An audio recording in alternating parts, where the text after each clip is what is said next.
Hello and welcome to another episode of What She Said. I'm your host, Lucy Lucraft. I am a freelance journalist and podcast producer living in Brighton. This week I chat to Penny Wincer, a freelance photographer, writer and now brand new author. She wrote her book Tender last year and it is due to be released in a couple of weeks' time. This is an episode where we delve into the topic of caring, which is what her book is all about. Penny is she's so lovely, first and foremost. She's also really bloody interesting. Her book Tender is all about caring and Penny's role as a carer and how huge swathes of people in the population who are carers and might not even realise it, and how that caring work manifests itself, the joys, the difficulties, the challenges, the nuance. And it's just a really beautiful book. I highly recommend it. So make sure you pre-order your copy. The links to everything will be in the show notes. So I'm giving you a bit of a trigger warning. We don't discuss suicide in detail, but we talk about grief. So if that's a trigger for you, I would recommend not listening. It was a really funny episode. I said I wasn't going to tell anybody this, but we recorded, and I guess both of us I'm really struggling to get back into the swing of kind of interviewing people. And so I really wasn't asking very good questions. And Penny is a consummate professional. But at the end, when we stopped officially talking for the podcast, but we're just chatting, the conversation then started flowing even better than it had in the official kind of podcast recording time. And luckily I was still recording it, so I then have spliced it all up. I just really wanted some of the really interesting things that we talked about after the fact to be in the main podcast. Anyway, enough waffling from me. I say that every week, but this is my podcast and I can waffle if I want to. If you liked the episode, please like, share, subscribe, review, all the things that podcasters ask you to do, because it really does make a difference to us. Doing this podcast is an absolute joy. I love doing it, and I've got a wonderful group of patrons who help me fund this podcast and cover all my business costs by supporting me over there. So if that's something you would like to be part of, then head on over to patreon.com/LucyLoucraft. That's it. Enjoy the episode. It was fascinating and moving, and you write in such an incredible way. First of all, who are you, Penny? Tell us who you are. Gosh, where do you begin? I am an Australian who's been in London for a very, very long time. I live in South East London. I've got 2 children. I'm a professional photographer, and I have been for probably about 14 or 15 years. And I'm also now an author. So exciting. How does it feel to say that? I think that's the first time I've said author out loud. So I would definitely call myself a writer. I've been a writer for a while, but an author, yeah, that sounds really different, doesn't it? It does, yeah. It sounds really grown up. So Penny's written a book. Tell us about your book, Tender. Tender is about being a carer, and I would say mostly it's about how we look after ourselves while we're supporting somebody else. And it really came about because I have a disabled child, and I felt like the conversations around caring was really limited. We talk about caring in a very surface level way, I think, in society, and the more conversations I had with other carers of all different kinds, not just parents, the more I realised that we had so much in common, and how common our experience was, and how much we needed each other. We needed each other's stories. We needed to tell our stories. And these stories are not really out there. And it is one of the most universal human experiences, like being a parent. Being a carer is something that almost all of us will do at some point. It was so interesting to me, comparison of being a carer in loads of different ways, and just that you didn't even realize you were a carer. I'd never thought of that before, because I can see that in so many different people, and in my own life, where you've just you are a carer. This is why the numbers are so challenging to quantify. So I think the official number at the moment in the UK is around 7 million, but actually they think it's more like 9 million plus, because people don't identify as carers. That's actually one of the biggest challenges is actually by the time people identify as carers, they're often in a crisis because they don't realize that's what they're doing. And they don't know that they need to ask for support because nobody's telling you. Nobody gives you support unless you ask for it. And often you have to beg for it and even often go to tribunal to get it. So it's not like they're handing out support left, right and centre. So often people get into a real crisis point, a massive crisis, before any support's given. And obviously at the moment that's likely to get far, far worse. I've checked in with a lot of the carers that I spoke to for the book. Most of them are doing it 24/7 now, completely alone. It's like, it's not sustainable. So I honestly don't know what it's going to mean for people. There's going to be a massive health crisis for carers coming up, I think. But I think it really has shone a light. Like this has shown everybody, I hope, just what happens when you support a Tory government for this long, because this is what happened. Yeah, I hope so. God, I hope so.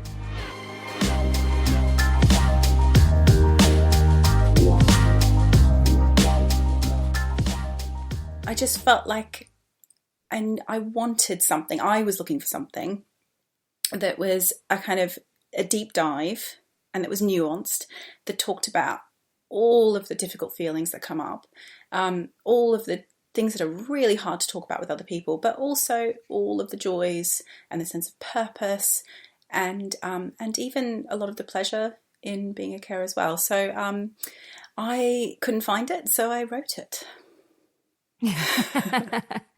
It's the book you wish you could have read, I guess. I really needed it when my son was first diagnosed when he was 3.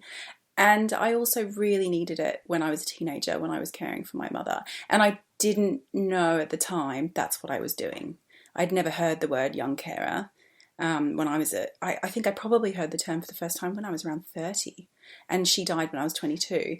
So it was not a word I would have associated with myself at all. And that's actually the main reason why it's not in the title of the book, because so many people don't associate with the word carer.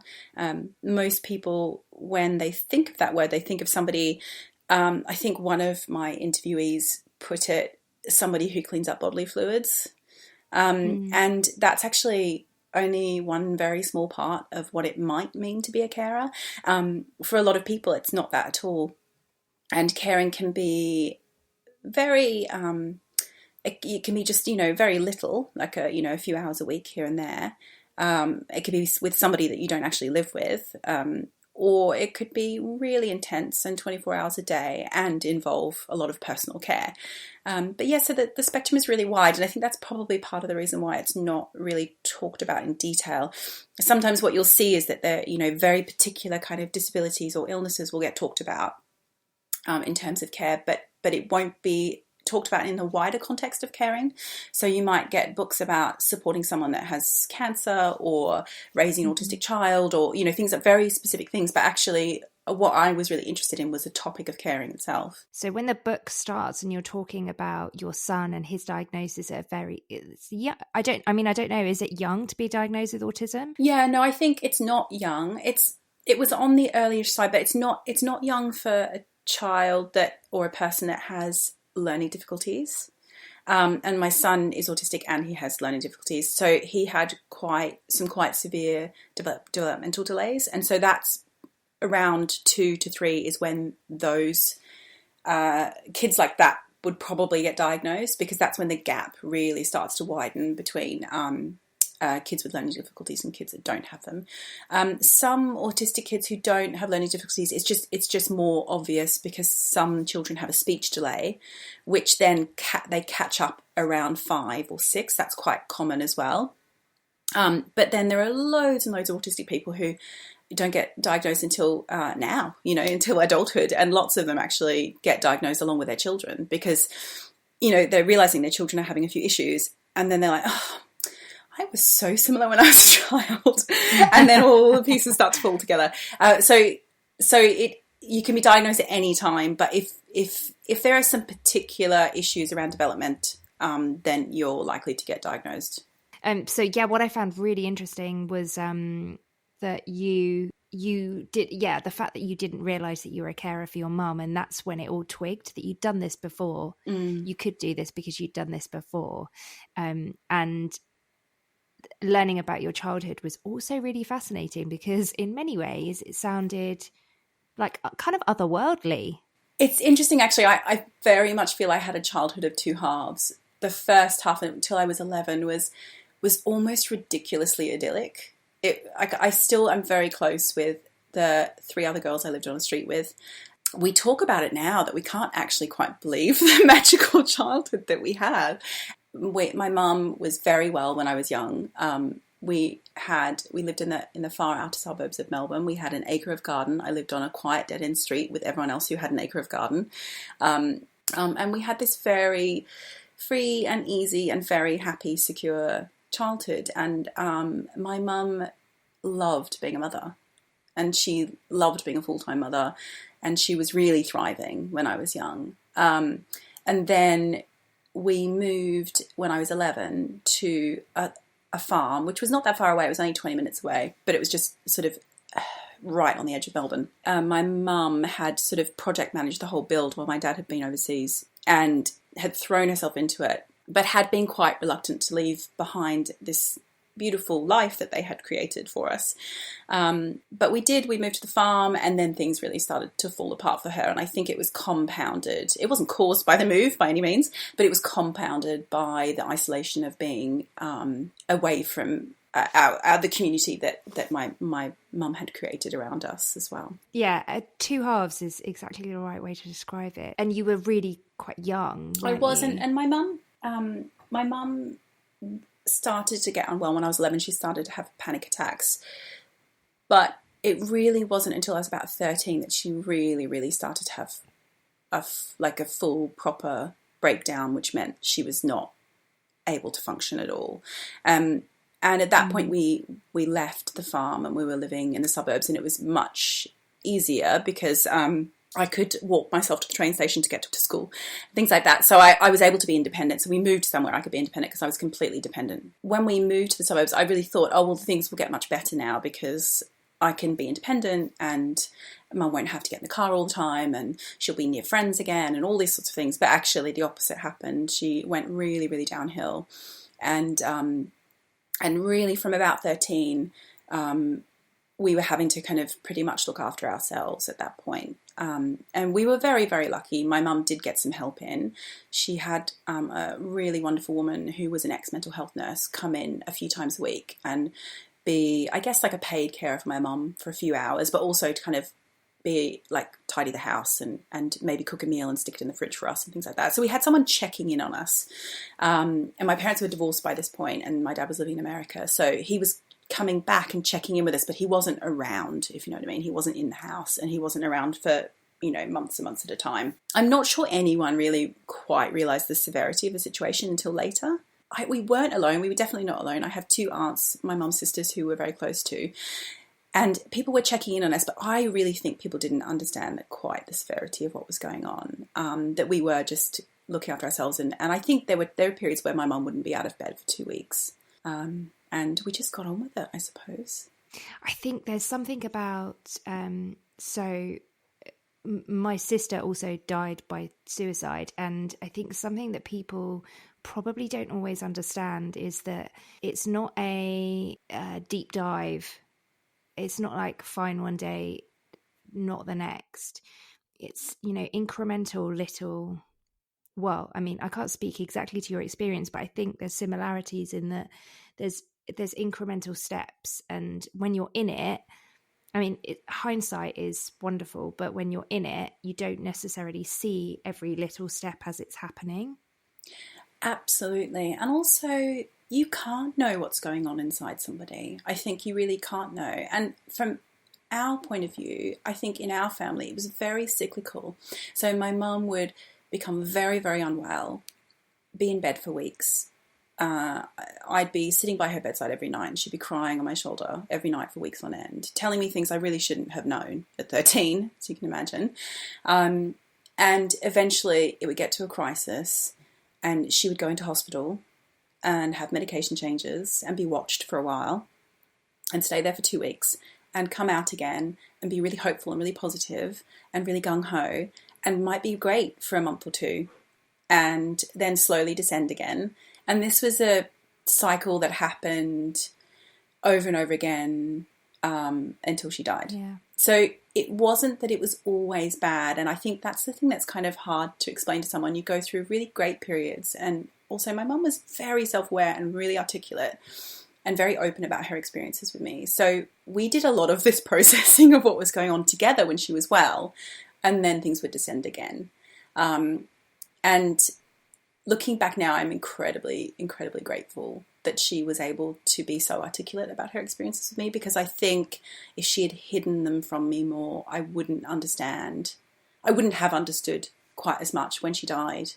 And I think not knowing what she had experienced would have been much harder than knowing what she experienced, even though it was really painful to know how difficult things have been. Do you know Julia Samuels? Yes, I do. Something that she says is, especially with children and bereavement. So my dad died when I was younger, and so I've experienced bereavement as like a child, well, a young adult, and as someone older, and definitely, and in fact, it's kind of universal, to be honest, but specifically for children, not telling them things means that because people are doing it because they want to be kind, and especially if people die in, not as easy to explain kind of way, parents or adults will strive to, I don't know, protect children and make it not hurt. And Julia says, well, that's ridiculous. You can't make them not feel sad. You just can't.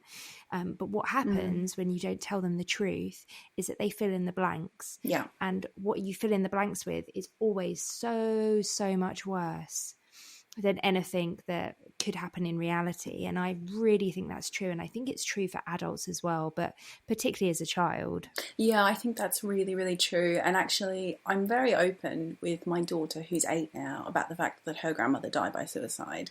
And it's not easy to talk about because, to be able to articulate to a young child that sometimes people feel so bereft that they can't continue. But the way I've explained it to her is that my mother was very ill. She couldn't help it. It was like it's like a symptom of a sickness, and it's not something you can control. And that doesn't mean it's inevitable, because with the right support, most people can avoid suicide. It's not inevitable, but at the same time, it's nobody's fault. And it's not always controllable. And I think it's really important to have these conversations. I think a lot about how different things would have been for me if my mother had died younger. So my mum had a very, very bad year when I was 14. It was a really bad year. And she attempted suicide, I think, a couple of times. Definitely one time that I 100% knew about. I think there were other times that were hidden from me. And I think I've thought a lot over the years about the fact that actually she could very well have died that year. And in fact, she probably should have died that year in terms of things could have very easily gone that way. And that would have been a really different experience for me, incredibly different, because the time between 14 and 22, although some of those years were incredibly difficult, we also had some really, really wonderful times, but also we had a lot of time to process what she had gone through together. And I learnt so much between 14 and 22 about mental illness and about what my mum experienced, to the point that I think the difference for me losing my mother at those two different ages would have been completely and utterly different, even though it would have been the same, end result. And I think that's to do with how well my mum was able to process things with me and not afraid to process things with me. Do you think that's a bit of a kind of universal experience of carers as well? Because even when you're, I don't want to compare all caring to grief, but I think sometimes because that's incredibly problematic, but in some senses there's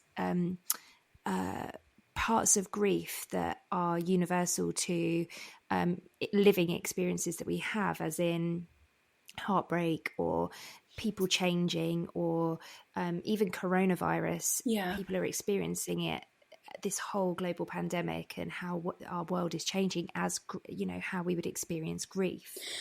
Yeah, I think that was so interesting to really get into in the book, this idea about grief. And the word grief is so associated with death, but it's not entirely about death, though. It's about loss, and loss can be anything, and loss can even be abstract. But I think the word grief itself is really difficult to use in other kinds of losses sometimes, because it can feel a bit like a betrayal to use a word that's associated with death along with a different kind of loss. But, that's the English language. Unfortunately, there isn't another word that describes those feelings, which are so raw when you lose something that you either thought you had or you did have.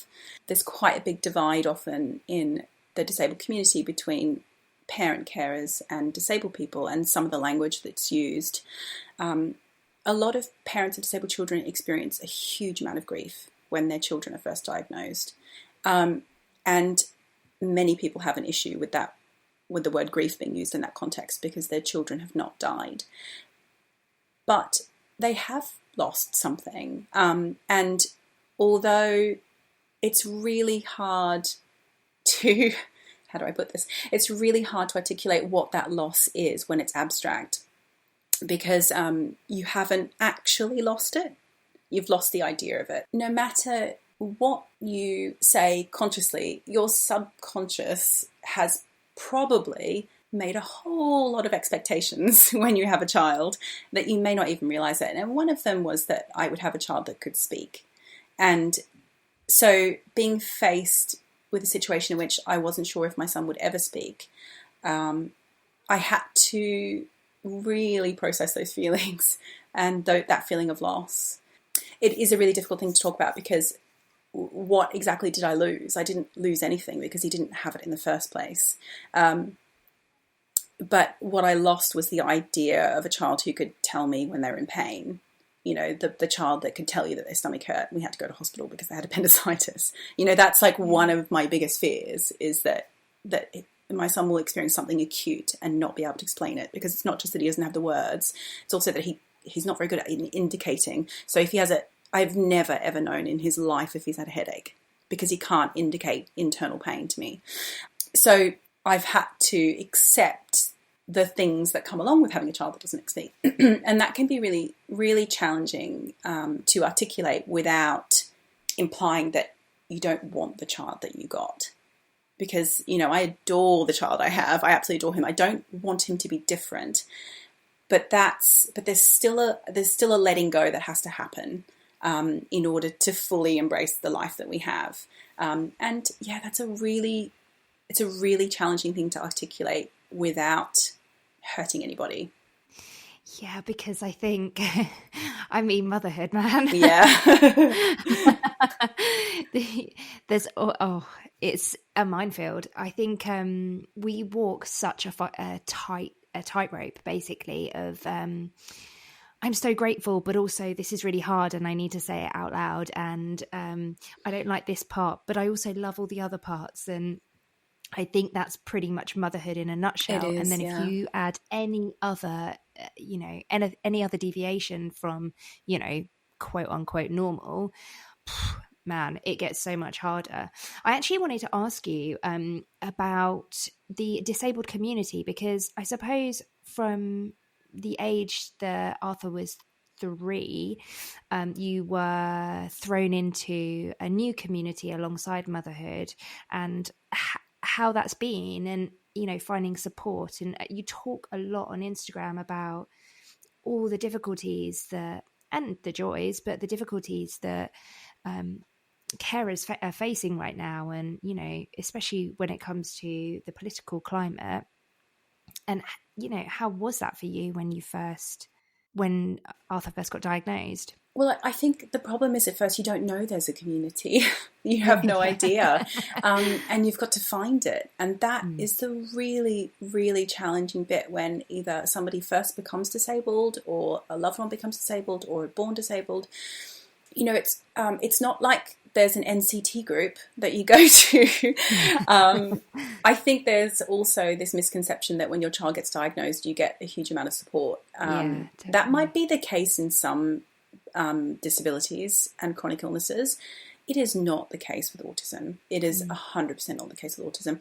We have a fantastic local autism support group, which I did tap into early on, and I met some fantastic women who I'm still friends with today, and we still have the WhatsApp group going. But that took a little while to tap into. But in terms of support, I mean, I really got nothing. There's no kind of, for a developmental disorder, because it sort of taps into quite a few different areas, you don't really get anyone coordinating the care at all. You are that person. You're the one that now has to be the expert. You're the one that now has to liaise with the speech therapist and an occupational therapist, if you're lucky enough to get any, which we actually weren't. I had to pay privately for occupational therapy. I was the one who had to research whether it was worth paying for occupational therapy, because nobody was there to tell me, you know what, actually occupational therapy does wonders for kids with sensory difficulties. You should, if you've got any money, that's what you should spend it on. You know, there's nobody there telling you that. You have no idea. You're very much on your own.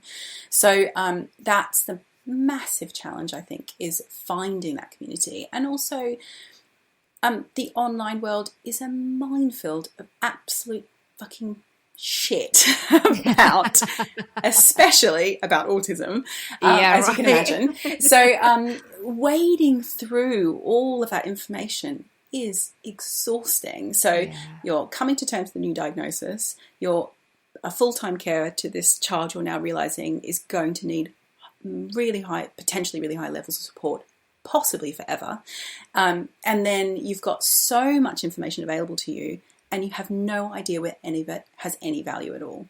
The sooner we can kind of lock into real life community, but also one-to-one community online, I think the better it is. And this is part of the reason why I wanted to write this book, because actually, you know, for a parent, it's one thing to find that community. I think parents generally are pretty well tapped into communities online and in real life.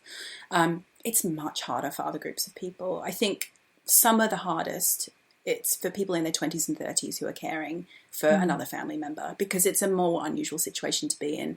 If you're in your 20s and 30s, most of your friends are traveling, doing new jobs, getting married, having children. And if you are supporting a partner or a parent who's very disabled or very ill, and you're doing it at very high levels, you're in a really isolated position because you're very separated from your peers. You know, there aren't drop-in groups for people in their 20s who are looking after a parent with Alzheimer's. You know, it's really difficult. And I think that's where online communities have been absolutely fantastic, and the online world for both disabled people and for carers. I think the online world has been an absolute godsend, because people are able to find each other. I met and spoke to people who found other carers through hashtags with very rare diseases. So they would just put a hashtag in front of the rare disease of the person that they care for, and they were able to find other people who are supporting people who had similar experiences. Finding that community, it takes time. You have to wade through often a lot of really awful misinformation. But having that community is absolutely vital, because I think we all need to feel like we have a place we can go, whether that's online or in real life, where we don't have to explain our backstory all the time. And we also don't want to be in a position where we're constantly pitied, because there is absolutely nothing worse than talking about something really normal that happens in your house and just see the look of shocked faces all around you. It is just so incredibly isolating and painful to see that your experiences are not reflected in anyone else's. Part of the reason we need that community is just so that we don't feel so alone in our experiences. And the thing is, we aren't alone. Being a carer is a very, very common experience, really, really common. And there are lots of us out there to connect with. I remember before my son was diagnosed and my daughter was born, and that's when things got really challenging. So around the time he was 2 and my daughter was born, and I would go and meet up with some friends who had children of very similar ages, and they would all be going, oh gosh, it's really getting, thank God it's getting easier. Thank God it's getting easier. And I just remember thinking, it's getting harder. It's getting harder. There's something wrong with me because it's just getting harder. And I just couldn't relate at all to anything any of the other parents would say. I mean, nothing. And that was actually one of the most difficult things, I think, at the time, was feeling like your experience was nothing like anyone else's around you. It must have been incredibly isolating. There's a sense with motherhood that you're going a bit mad sometimes, and that either everybody's lying to you or exaggerating or whatever. So I actually got picked up on something once by a friend who is disabled, and I'd said my online friends are my in real life friends, and she said, actually, you know, I can't easily make in real life friends. My online friends are my in real life friends because, and categorizing them as something different from the norm is really ableist, because that online support is, I mean, sometimes it is the only support. Yeah, I mean, I think the relationships that I've developed online or through communities where we don't see each other all the time have been incredibly rich and incredibly life-giving. And also I live in a country that I wasn't born, so I have very close friends still in Melbourne who I would say are still my closest friends, some of them. But our relationship is not, in real life. I mean, I don't even know when I'm going to see them again at this point. You know, Australia's borders are closed. It could be a very long time before I see any of them in person. But yeah, we can have a very rich relationship online, and even with the people that I've never met in person, actually. And especially writing this book, which has been just such an amazing experience of connecting with other carers. And that was actually one of the most brilliant things about writing it. I got to have the most incredible, intimate conversations with people who are doing incredible things, some really, really challenging things, and they're all leading really rich and varied lives. And my life has been so much richer for knowing them and knowing their stories.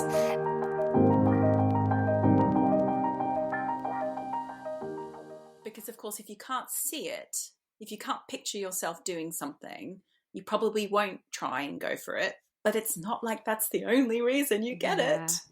I feel so, I don't know, like tempted to just dive in and start trying to manifest things. I just think it's so twisted, isn't it? Because so this book is, I think, a really good example. One of the reasons why this book has happened quite easily, I was really particularly worried about talking about disability as a non-disabled person. I had to be talking about caring, and I could talk about disability, but I couldn't ever talk about it like I knew exactly what it was, because I am not disabled, so I can't speak from that kind of point of view at all. But you know, one of the reasons why this book is out there with a mainstream publisher is because I am not a disabled person. I'm white. I'm middle class. I'm very digestible. Like I don't think I'm too challenging for people. I think a lot of disabled people have written some things that are very similar, and they find it harder to get out there. It almost stopped me from writing it, you know, and I think that's what stops a lot of people from writing about really challenging topics, is because, you know, I had a huge fear that I was going to fuck it up really badly, that I was going to talk about things that I wasn't in a position to talk about. I had to keep that in my mind the entire time, that what my position was and what I can have an opinion about and what I need to constantly defer to other people for. And so I interviewed a number of people, some professionals like Frances Ryan, who's a fantastic writer. And she wrote an amazing book called Crippled last year, which is about the state of disability in the UK at the moment. And it's a shocking read, but really, really important read. It was really important to me that there were disabled voices in the book. I never wanted to talk on behalf of anybody else. I wanted to talk about my experiences of carer, and then share other stories of carers, and then share some as well of the stories of being cared for and being supported. I just wanted to make sure that I got it. It's never going to be perfect. I'm sure I will be challenged on some of the ideas in the book, because actually some of the ideas of the book are not comfortable. But I at least felt comfortable when I handed it all over, the final draft, that I think at this point I've got it as close, I hope, as I can to the ideas that I wanted to get across.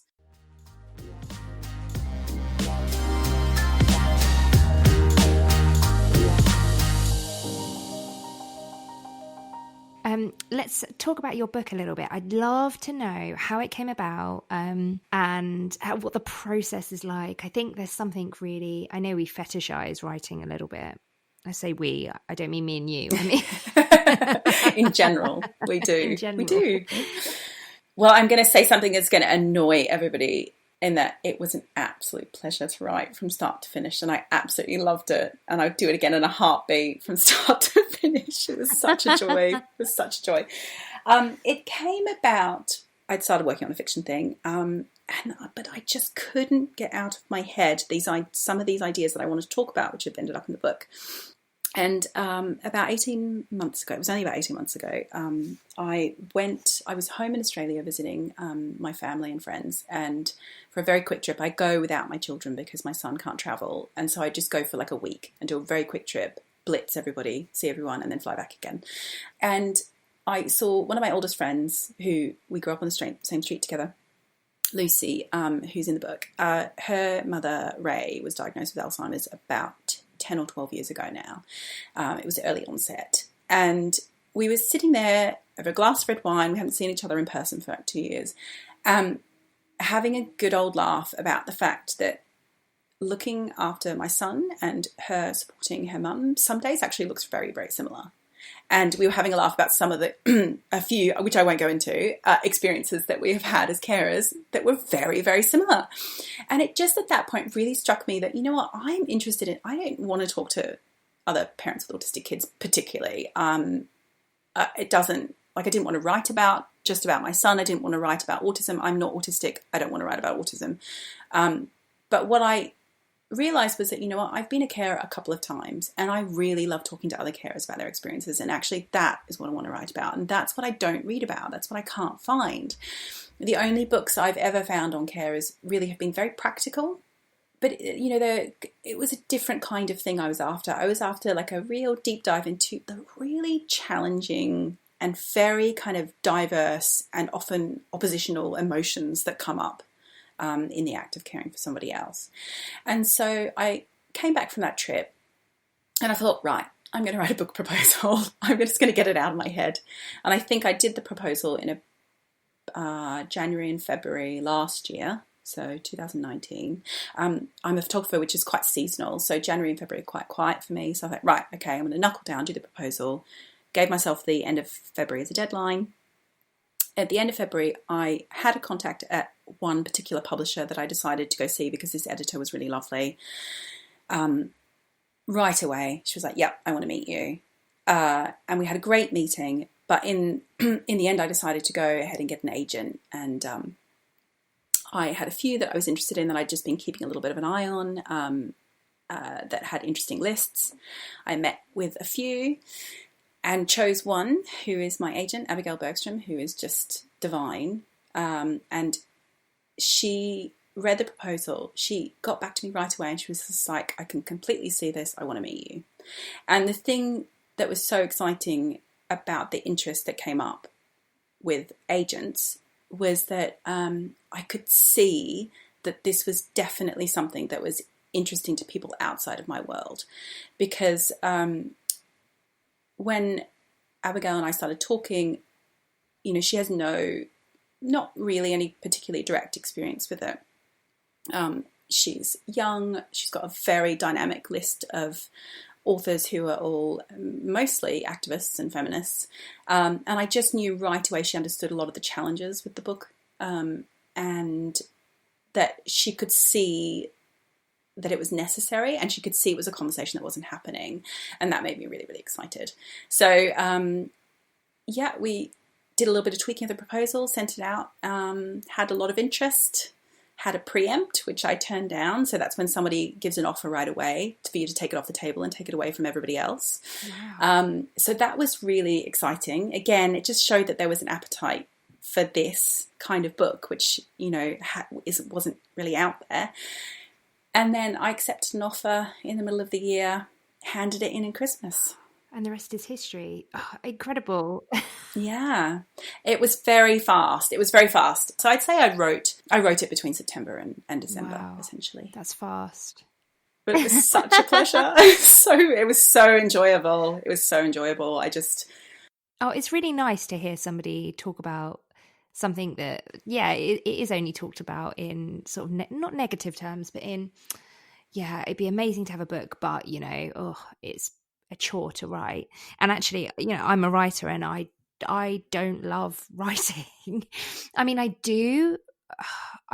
I do. I love pitching. I don't love the first draft. I like editing. I like pitching and editing. I like coming up with the ideas and then editing them. Yeah, I don't know what it's going to be like, the next project, in terms of I don't know if I suspect this is not going to be a typical experience for me. I think it was the right time for me. It was a pleasure because I love doing all the interviews.